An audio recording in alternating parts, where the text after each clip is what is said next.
डमरू के इस अध्याय में आपका स्वागत है। जाति जाति जाति, इसकी जाति उसकी जाति, तेरी जाति मेरी जाति। जातियों के नाम पर संग्राम मचा हुआ है। दरअसल भारत देश ने जातियों के इस संग्राम को कई दशकों तक झेला है। अब जरूर जातियों के संघर्ष के नाम पर सड़कें सूनी हैं, क्योंकि जातियों के रणमांकुरे आज खुद अपनी जीविका की तलाश में जुटे हुए हैं, किसी न किसी काम में लगे हुए हैं। पर ये जातियों का संग्राम अब संसद तक पहुंच गया है। सड़कों से हटकर बात जाति जनगणना के नाम पर की जा रही है।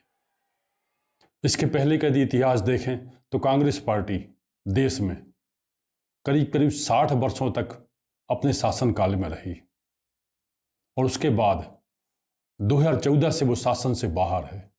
एक तरीके से कांग्रेस पार्टी विचारधारा की तलाश में है।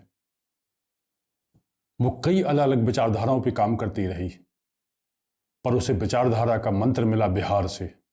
वही बिहार जिसने इस देश की राजनीति में कई बार एक नया टर्न देने में महत्वपूर्ण भूमिका निभाई है। बिहार में दरअसल जाति जनगणना हुई, जिसका किसी भी दल ने विरोध नहीं किया, और जाति जनगणना के बाद वहां आरक्षण की सीमा बढ़ाई गई और कई जगहों पे माना गया कि पिछड़ों की आबादी तो 65% तक है।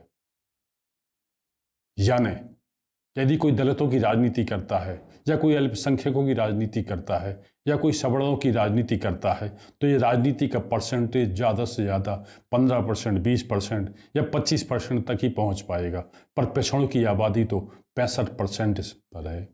वो गिरी से गिरी हालत में किसी भी क्षेत्र में कम से कम 35% से कम तो कहीं भी नहीं है। और कांग्रेस को इसी में अपनी जीत दिखती है, सत्ता का रास्ता दिखता है। उसे इसमें सत्ता का मंत्र मिल गया है। इसी को लेकर वो जिसकी जिसकी जितनी हिस्सेदारी उसकी उतनी भागीदारी के मंत्र पर काम करना चाह रही है। उसका कहना है कि जाति जनगणना के आधार पर तय होगा कि देश में एसटी, एससी या ओबीसी की कितनी संख्या है। उस संख्या के आधार पर वो फैसले लेगी, उसको फैसले लेने में मदद मिलेगी। ऐसे इन वर्गों का उत्थान हो सकेगा।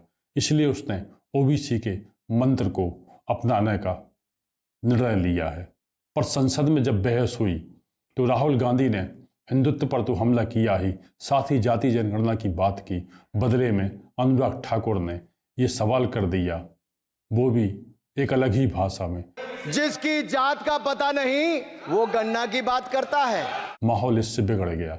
राहुल गांधी तो उखड़े ही, अखिलेश यादव ज्यादा उखड़ गए। आपने जाति कैसे पूछ ली है बताइए। बस आप जाति कैसे पूछ सकते हैं? आप बताएं, जाति कैसे पूछ सकते हैं? आप पूछ के दिखाओ जाति। तुम आप जाति कैसे पूछोगे? तुम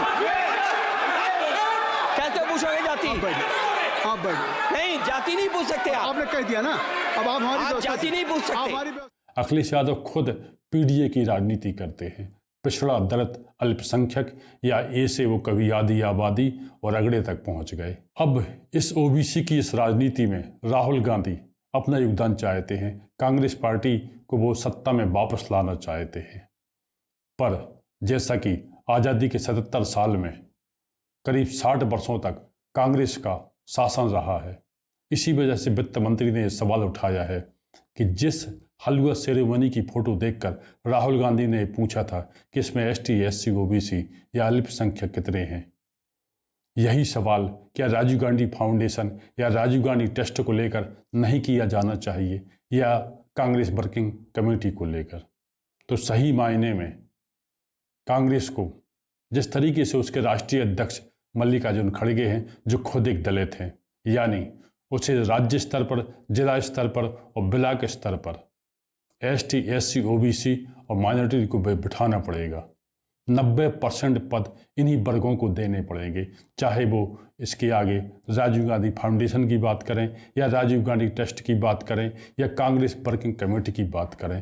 तभी उसकी कथनी और करनी में अंतर समझ में नहीं आएगा। इसके अलावा जिन राज्यों में उसकी सरकारें हैं, उन राज्यों में उसे, कई राज्यों में तो जाति जनगणना हो चुकी है, इसके आंकड़े उसे सार्वजनिक करने होंगे और वहाँ लाभों की दिशा को इन वर्गों तक ले जाने की कोशिशें दिखानी पड़ेंगी। कम से कम छत्तीसगढ़ जैसा हाल तो उसे नहीं करना चाहिए, जहां उसके सरकार थी, उसके मुख्यमंत्री भूपेश बघेल थे, और जाति जनगणना जब हुई थी तो गणना के बाद उन्होंने ब्यौरा सार्वजनिक नहीं किया था। पूछने पर उन्होंने इसकी कुछ अन्य वजहें बता दी थी। अब जब कर्नाटक में भी जो वर्तमान मुख्यमंत्री हैं, इन्हीं मुख्यमंत्री के रहते हुए पिछली बार जाति जनगणना हो गई थी, पर उसके रिकॉर्ड सार्वजनिक नहीं किया गया। यानी कांग्रेस को इन राज्यों में भी अपने रिकॉर्ड सार्वजनिक करने चाहिए। अपने संगठन में और अपनी वर्किंग कमेटी में से लेकर अपनी पार्टी में ज़्यादातर पदों को एसटी, एससी, ओबीसी और अल्पसंख्यकों को देने चाहिए। तभी उसकी जनमानस में ये पकड़ बन सकेगी कि वास्तव में वो इन वर्गों की राजनीति करना चाहती है, और इसलिए वो जो सोचेगी वो उसे प्राप्त हो जाएगा। नहीं तो वर्तमान में तो हालात ऐसे हैं कि कांग्रेस सोचती कुछ और है और उसके साथ होता कुछ और है। तो आज के लिए इतना ही। आपसे अनुरोध है कि आप अपने विचारों से कमेंट बॉक्स में लिखकर हमें ज़रूर अवगत कराएं।